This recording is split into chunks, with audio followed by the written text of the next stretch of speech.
Assalamualaikum warahmatullahi wabarakatuh. Selamat pagi, selamat siang, selamat sore, maupun selamat malam kapanpun kalian menonton video ini. Saya Finan Listikoma dengan NIM 2101793 dari kelas A yang akan menjelaskan tentang telenursing. Nah, teman-teman tahu nggak sih kalau telenursing ini sebagai investasi untuk keperawatan di masa depan? Nah, teman-teman, sekarang definisi telehealth dan telenursing. Nah, definisi telehealth itu sendiri menurut WHO 2009 pemberian layanan perawatan kesehatan dengan menggunakan teknologi informasi dan komunikasi. Jadi, di mana pasien dan penyedia layanan dipisahkan oleh jarak ya, teman-teman. Lalu yang kedua ada definisi telenursing. Definisi telenursing merupakan teknologi informatika keperawatan yang mengintegrasikan ilmu keperawatan, ilmu pengetahuan, ilmu komunikasi, dan juga komputer untuk mengkomunikasikan dan mengelola data informasi dan pengetahuan. Teman-teman, ada tujuan aplikasi telenursing. Tujuannya itu sendiri untuk menyediakan bantuan pasien yang memiliki kesulitan mengunjungi rumah sakit. Salah satu faktornya adalah faktor ekonomi. Dan juga masih banyak yang lainnya seperti jarak jauh dan yang lain-lain. Adapun cakupan aplikasi potensial dari telenursing. Nah, ada 4 cakupan dalam aplikasi potensial ini. Yang pertama ada pelatihan perawat jarak jauh, perawatan untuk tentara, membantu dan melatih perawat di negara berkembang, kolaborasi dan mentoring oleh perawat di seluruh dunia. Lalu lingkup telenursing. Nah, lingkup telenursing itu sendiri menurunkan biaya perawatan kesehatan, peningkatan cakupan perawat kesehatan ke tempat yang jauh, lalu masih banyak hal yang lainnya. Adapun hal-hal yang harus dipertimbangkan dalam pengoperasian telenursing.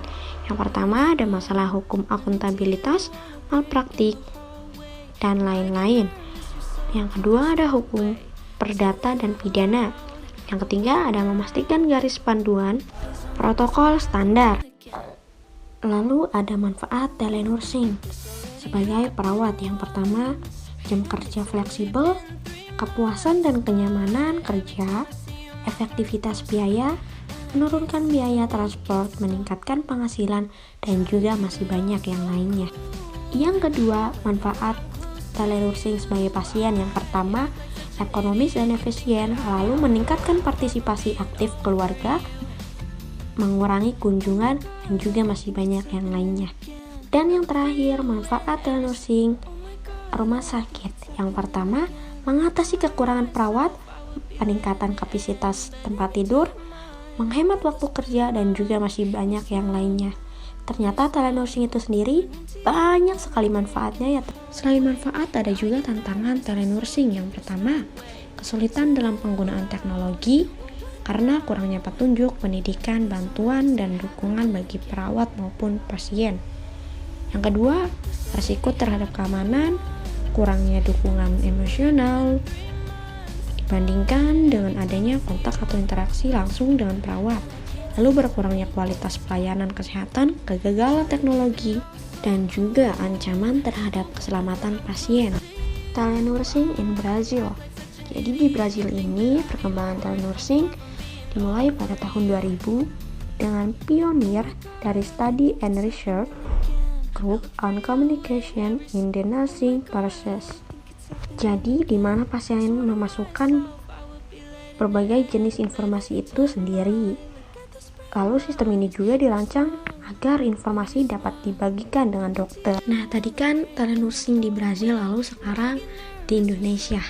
Nah, telenursing di Indonesia masih terbatas di bidang pendidikan, infrastruktur yang belum memadai. Di Indonesia juga belum memiliki kompetensi telehealth sebagai aspek legal. Di Indonesia juga masih banyak kendala-kendala telenursing.